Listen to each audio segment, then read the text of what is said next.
प्रभाशंकर पंड्या महाविद्यालय कोर्स से संचालित प्रतियोगिता परीक्षा की तैयारी कर रहे सभी विद्यार्थियों को बहुत बहुत शुभकामनाएं। एवं पिछली क्लास में हमने इतिहास विषय के राजस्थान की कला एवं संस्कृति के बारे में चर्चा की थी, जिसमें अपन ने राजस्थान के लोक देवता और लोक देवतियों के बारे में अपन ने चर्चा की थी। जिसके बाद आज हम यहाँ राजस्थान के संत संप्रदाय के बारे में चर्चा करेंगे। संत संप्रदाय,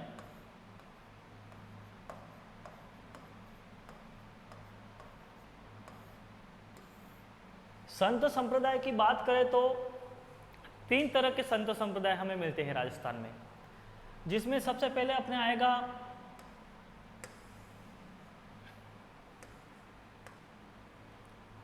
निर्गुण,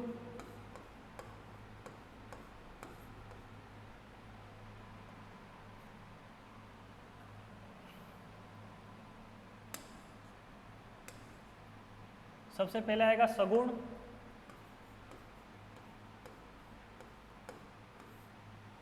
उसके बाद आएगा निर्गुण,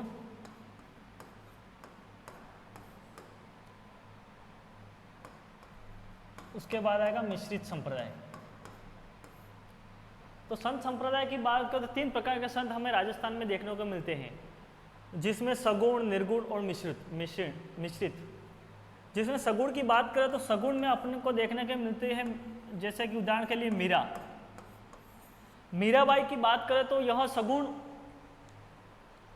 सगुण संत इसको अपन कह सकते हैं। जैसे कि सगुण का अर्थ एक और समझ लेना, गुणों से युक्त जो भक्ति की जाती है उसे सगुण कहते हैं। और ऐसे वैसे तो इसकी परिभाषा बहुत ज़्यादा है, लेकिन अपन को शॉर्ट में अपन को इसको समझना है।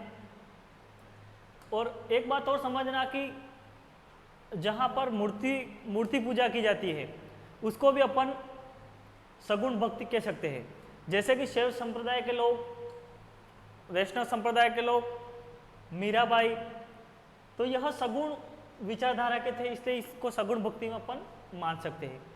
द्वितीय बात करेंगे अपन निर्गुण भक्ति में। तो निर्गुण की बात करें तो यहाँ पर जाम्बोजी, जसनाथ जी, इस प्रकार के संत हमें निर्गुण भक्ति में देखने को मिलते हैं। आगे अपन बात करेंगे निर्गुण भक्ति के इस जाम्बोजी और जसनाथ जी के बारे में।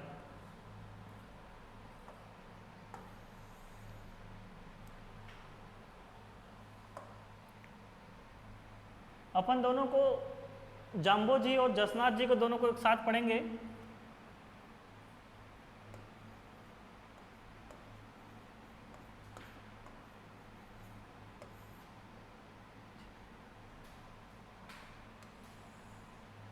जाम्बोजी और जसनाथ जी।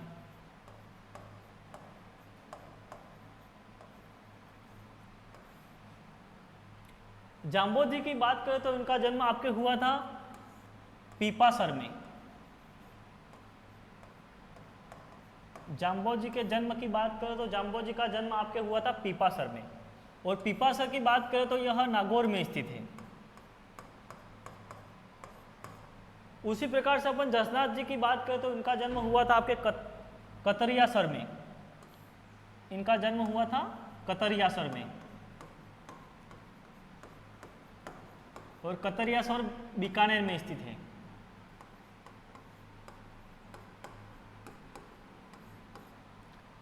नेक्स्ट बात करेंगे अपन जाम्बोजी के बचपन का नाम। जाम्बोजी के बचपन का नाम की बात करें तो इनका बचपन का नाम था धनराज। और जसनाथ जी के बचपन का नाम था आपके जसवंत।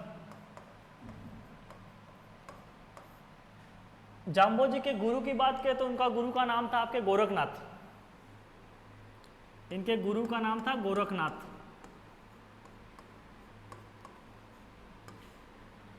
इसी प्रकार से जसनाथ जी की भी गुरु का नाम आपके यहाँ पर गोरखनाथ ही था।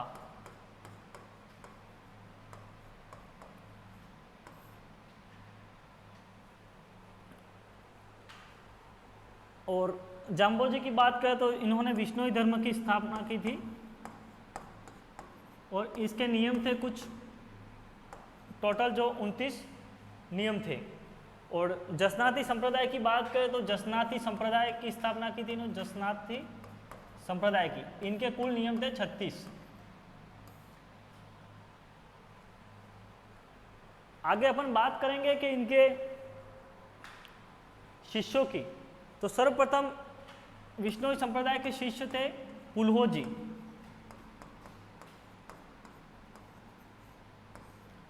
और जसनाती संप्रदाय की बात करें तो इनके शिष्य थे आपके फर्स्ट हारोजी और जियोजी।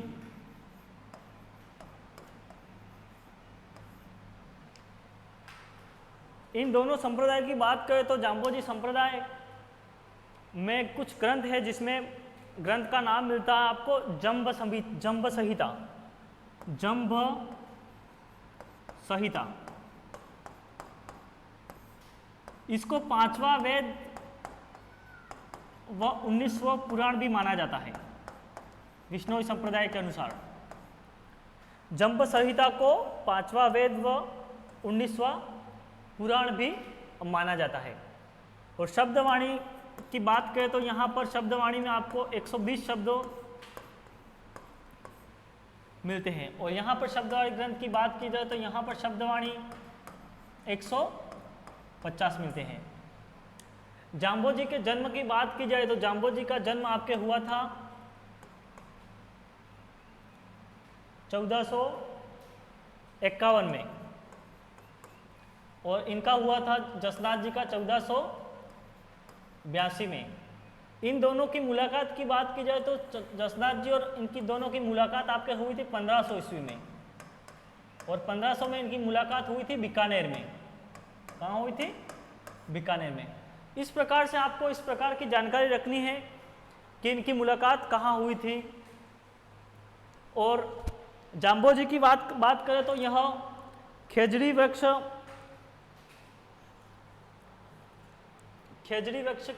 यह मानते थे, खेजड़ी वृक्ष। और जसनाथ जी की बात करें तो इनके लिए जो वृक्ष था वह जाल वृक्ष और मोर पक्षी, जाल वृक्ष और मोर पक्षी को यह मानते थे। खेजड़ी के वृक्ष की बात की जाए तो खेजड़ी का वृक्ष जो कि बीकानेर के ध्वज में खेजड़ी वृक्ष का चित्र उत्कीर्ण है। इस प्रकार से दोनों संप्रदाय आपको मिलते हैं। और इन दोनों की बात की जाए तो सिमुंद्रा और कोडा, यह दो ग्रंथ इसके थे, सिमुंद्रा व कोडा। अपन इसको रिपीट कर लेते हैं एक बार। जाम्बोजी जिनका जन्म हुआ था पिपासा नागौर में 1451 ईस्वी में। इनके बचपन का नाम आपको मिलता है गोरखनाथ धनराज और इनके गुरु का नाम मिलता है गोरखनाथ। और इन्होंने विष्णोई संप्रदाय की स्थापना की थी जिनके 29 नियम बनाए गए थे। जिनके प्रथम शिष्य की बात करें तो प्रथम शिष्य इनका पुलहोजी था। और इसके ग्रंथ की बात करें तो जंब संहिता नामक इनका ग्रंथ लिखा हुआ था जिसको विष्णोई संप्रदाय के लोग 5वां वेद वो 19वां पुराण मानते हैं। शब्दवाणी की बात की जाए तो 120 शब्द थे। और आगे बात करेंगे पर जसनाथ जी की, जिनका जन्म आपके हुआ था कतरियासर बीकानेर में और जिसके बचपन का नाम बलवंत था। और इनका जन्म 1482 ईस्वी में हुआ था। और इनके भी गुरु की बात की जाए तो इनके गुरु थे आपके गोरखनाथ। और जसनाती संप्रदाय की बात की जाए तो उनके नियम कुल 36 नियम थे।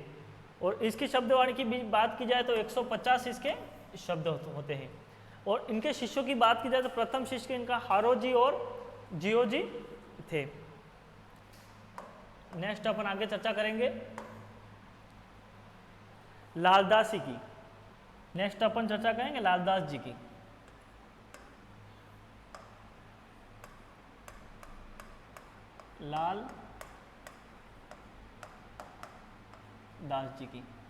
लालदास जी की बात करें तो इन्होंने एक संप्रदाय की स्थापना की थी जिस संप्रदाय का नाम था लालदासी संप्रदाय। इन्होंने लालदास जी ने जिस संप्रदाय की स्थापना की थी उसका नाम था लालदासी संप्रदाय। इनके अनुयायियों को निरंकारी कहा जाता था। निरंकारी का अर्थ होता है कण कण में ईश्वर को मानना, और निरंकारी जिसका कोई आकार नहीं है।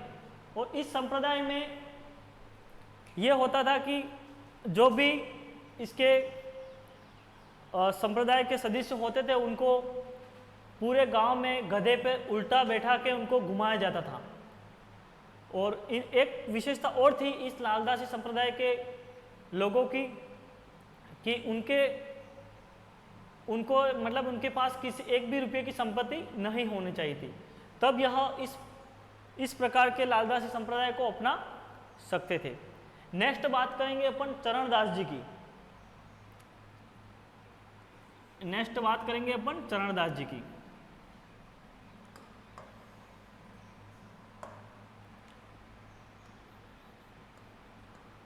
चरणदास जी की। चरणदास जी की अपन बात करते हैं तो चरणदास जी यह मिश्रित संप्रदाय से संबंधित थे। चरणदास जी जो कि मिश्रित संप्रदाय से संबंधित थे और इन्होंने चरणदासी संप्रदाय की स्थापना की थी। चरणदासी संप्रदाय। और इनके नियमों की बात की जाए तो इनको कुल नियम थे 42 नियम। चरणदासी संप्रदाय के नियम जो थे वह कितने थे? 42 नियम। और चरणदास जी संप्रदाय की प्रधान पीठ की अगर बात की जाए तो चरणदास संप्रदाय की प्रधान पीठ आपके दिल्ली में मिलती है। चरणदास की प्रधान पीठ आपके दिल्ली में मिलती है।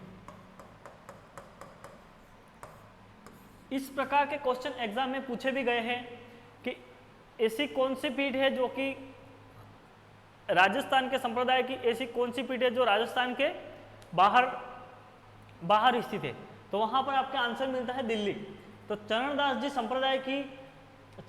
संप्रदाय की प्रधान पीठ आपको राजस्थान के बाहर दिल्ली में मिलती है। और चरणदास की संप्रदाय की एक और विशेषता के बारे में आप सुनना, जो चरणदास संप्रदाय के जो लोग होते थे वह पीले रंग के वस्त्र धारण करते हैं और माथे पर पीले रंग की दंडिका लगाते थे। तो यह इनकी एक विशेषता है। पीले रंग, कभी क्वेश्चन पूछ लिया जाता है प्रतियोगिता परीक्षा में कि पीले वस्त्र धारण करने वाले सदस्य कौन से संप्रदाय से संबंधित है, तो वहाँ पर आपको ऑप्शन में सभी संप्रदायों का नाम मिलेंगे जहाँ पर आपको आंसर करना है चरणदासी संप्रदाय। नेक्स्ट अपन बात करेंगे अगले संत की, जिनका नाम है आपके संत मावजी। संत मावजी।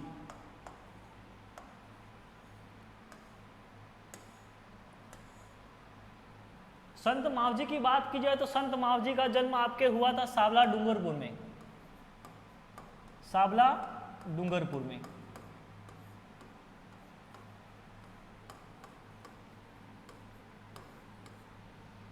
संत मावजी ने जिस संप्रदाय की स्थापना की थी उसका नाम था निष्कलंकी संप्रदाय। निष्कलंकी संप्रदाय।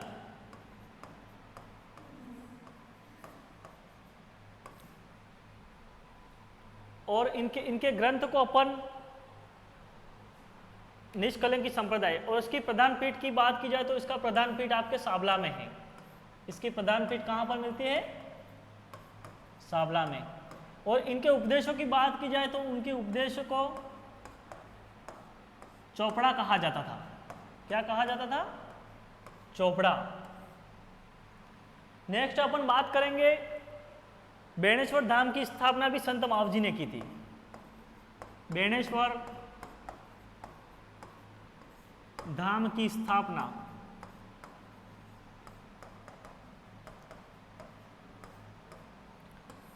बेणेश्वर धाम की स्थापना की बात की जाए तो मेरठ, सोममाही और जाकम के संगम पर स्थित बेणेश्वर धाम, जो कि नवा टापरा गांव में स्थित है, जो डूंगरपुर जिले में स्थित है, इसकी स्थापना भी संत मावजी ने की थी। नेक्स्ट बात करेंगे अपन, यहाँ पर एक मंदिर बना हुआ है, जिस मंदिर के बात करें तो वह उस मंदिर का निर्माण आपके जनक कंवरी ने करवाया था। जनक कंवरी ने इस मंदिर का निर्माण करवाया था, जनक कंवरी ने। और मंदिर की बात की जाए तो मंदिर की स्थापत्य कला की दृष्टि से समन्वय स्थापित कर दिया गया है। समन्वय का अर्थ होता है सभी धर्मों को एक साथ यहाँ पर अपन देख सकते हैं। जैसे कि इस मंदिर की अगर चर्चा करें तो बेणेश्वर धाम में स्थित जो मंदिर है उसके अंदर दीवारों की अगर बात करें तो दीवारें जो थी वो मुस्लिम धर्म से प्रभावित थी। और इसके गुंबद की बात करें तो यह गुंबद बौद्ध धर्मों से प्रभावित देखा जा सकता है। और अपन इस मंदिर के प्रवेश द्वार की बात करें तो यह प्रवेश द्वार आपको जैन धर्म से प्रभावित देखने को मिलता है। तो इसका अर्थ यह है कि यह सभी धर्मों का समन्वय इस मंदिर में अपन को देखने को मिलता है। और संत मावजी को वागड़ का धणी भी कहते हैं। संत मावजी को वागड़ का धणी भी कहते हैं। यह भी आपको याद रखने योग्य बात है कि संत मावजी को वागड़ का धणी भी कहते हैं। वागड़ का धणी।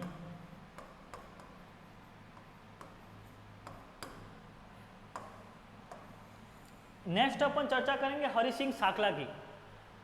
हरि सिंह साकला की। हरि सिंह साकला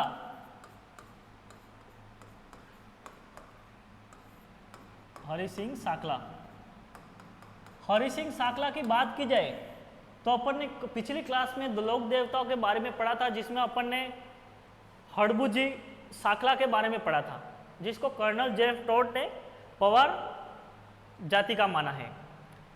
तो यह हरि सिंह साकला जिसका जन्म कापड़ोद डिडवाना नागौर में हुआ था और इनको इन्होंने निरंजनी संप्रदाय की स्थापना की थी। कौन सा संप्रदाय की स्थापना की थी? निरंजनी संप्रदाय। और इस संप्रदाय के लोग जब एक दूसरे से मिलते थे तो वह कहते थे अलख निरंजन, तो सामने वाला व्यक्ति भी कहता था हरि निरंजन। इस निरंजनी संप्रदाय के लोग जब मिलते हैं तो वह अपना एक दूसरे से क्या कहते हैं?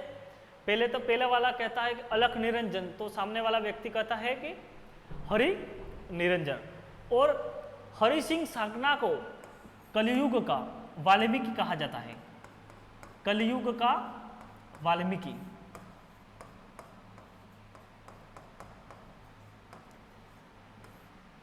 हरि सिंह साकला को कलयुग का वाल्मीकि कहा जाता है। अगर राजस्थान के वाल्मीकि की बात की जाए तो राजस्थान का वाल्मीकि हम कवि माघ को कहते हैं। राजस्थान का वाल्मीकि की बात हो तो राजस्थान का वाल्मीकि कवि माघ को कहा जाता है। हरि सिंह साकला की अपन बात करें तो इसको कलयुग का वाल्मीकि इसलिए कहा जाता है क्योंकि इन्होंने हरि सिंह साकला ने हड़बुजी साकला से उपदेश से प्रभावित होकर ज्ञान के मार्ग को अपनाया था। नेक्स्ट अपन बात करेंगे, इंपॉर्टेंट संत आते हैं जिसका नाम आपको मिलता है दादू जी।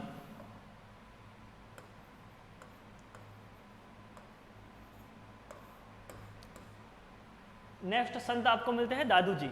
दादू जी की बात करें तो दादू जी का जन्म आपको हुआ था 1544 को साबरमती अहमदाबाद में। दादू जी का जन्म हुआ था आपके अहमदाबाद गुजरात में।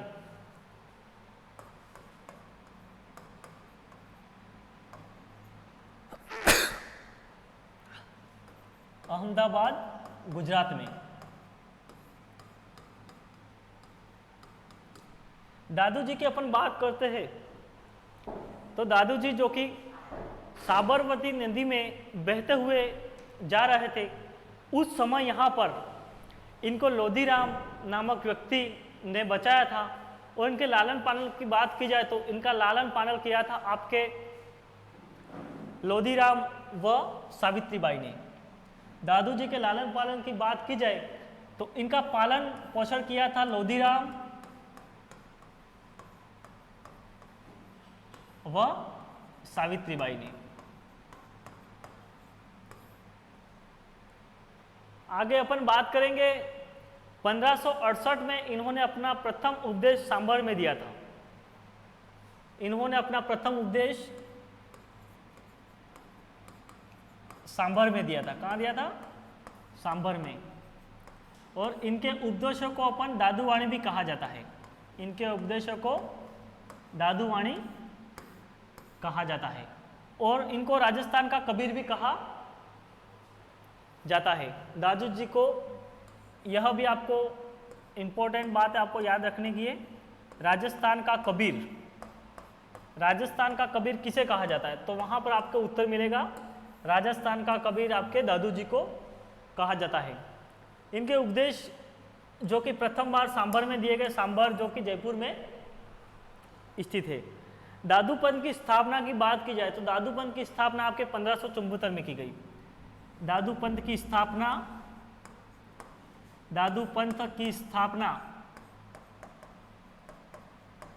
1574 में की गई। और इसकी प्रधान पीठ की बात की जाए तो प्रधान पीठ आपके नरेना जयपुर में स्थित है। दादूपंथ की प्रधान पीठ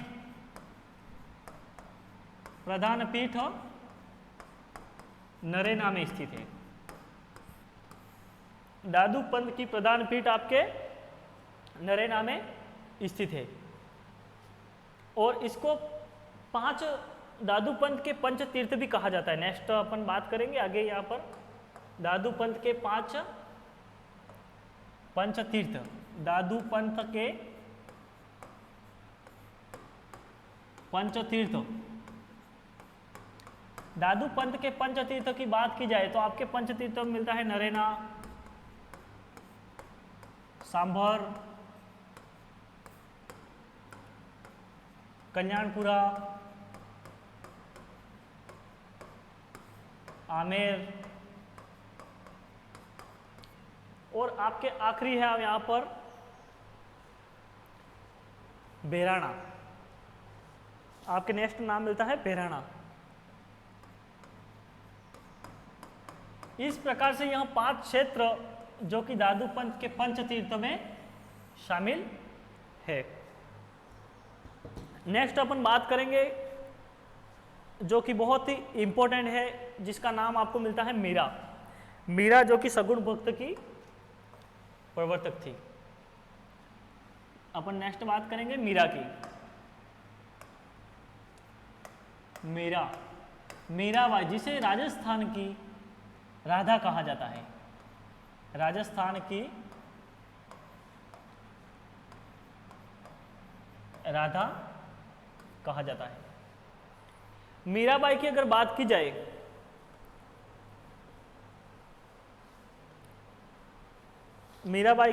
जाए तो 1498 में कुणकी गांव पाली में इनका जन्म हुआ था। 1498 में कुणकी गांव पाली में इनका जन्म हुआ था। 1498 में कुणकी गांव पाली में इनका जन्म हुआ था। आगे अपन बात करेंगे इनके लालन पालन की। तो इनका लालन पालन मेड़ता में हुआ था। लालन पालन मेड़ता में हुआ था। मेड़ता जो कि नागौर में स्थित है। प्रारंभिक गुरु की बात की जाए तो इनके प्रारंभिक गुरु का नाम है चंपा जी। प्रारंभिक गुरु की बात की जाए तो प्रारंभिक गुरु का नाम इनके चंपा जी मिलता है। इनके धार्मिक गुरु की बात की जाए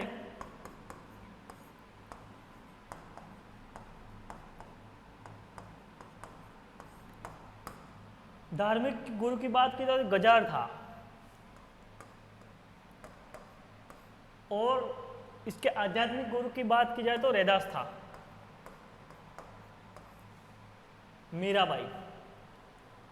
इन्होंने दास दासी संप्रदाय की स्थापना की थी। मीराबाई की बात की जाए तो उन्होंने दास दासी संप्रदाय की स्थापना की थी। कौन से संप्रदाय की स्थापना की थी? दास दासी संप्रदाय की इन्होंने स्थापना की थी। नेक्स्ट अपन बात करेंगे इनके ग्रंथों की। तो इन्होंने सत्यभामा और रुष्णो, नरसिरो तारी, टुड्डी, नरसिरो मायरो, इस प्रकार के ग्रंथों की इन्होंने रचना की थी। नेक्स्ट अगर अपन बात करेंगे वल्लभाचार्य की, नेक्स्ट बात करेंगे अपन वल्लभाचार्य की। तो वल्लभ संप्रदाय की स्थापना वल्लभाचार्य, जिन्होंने वल्लभ संप्रदाय की स्थापना की थी, वल्लभ संप्रदाय की, नाम से ही स्पष्ट है, इन्होंने वल्लभ संप्रदाय की स्थापना की थी। और इसकी प्रधान पीठ की बात की जाए तो इसकी प्रधान पीठ आपके थी नाथद्वारा।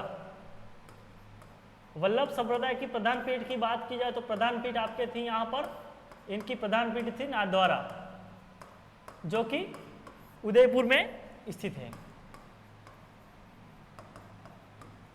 इसकी प्रधान पीठ की बात की जाए वल्लभ संप्रदाय की तो वह थी आपके नाथद्वारा, जो कि राजसमंद में स्थित है।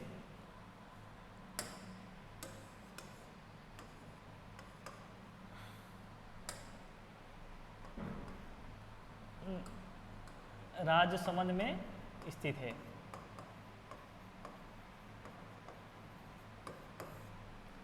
इसकी प्रधान पीठ की बात की जाए तो उनकी प्रधान पीठ आपके राजसमंद में, नाथद्वारा राजसमंद में स्थित है।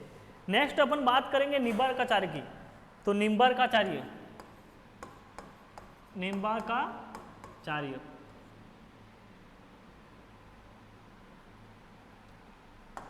नेक्स्ट बात करेंगे अपन निम्बार्काचार्य की।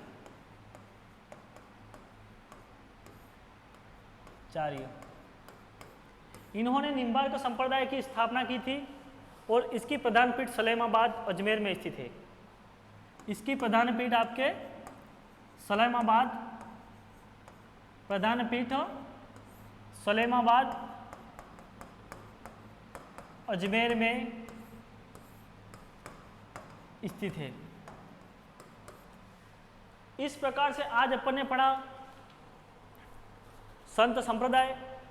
अगली क्लास में अपन और टॉपिक पर चर्चा करेंगे।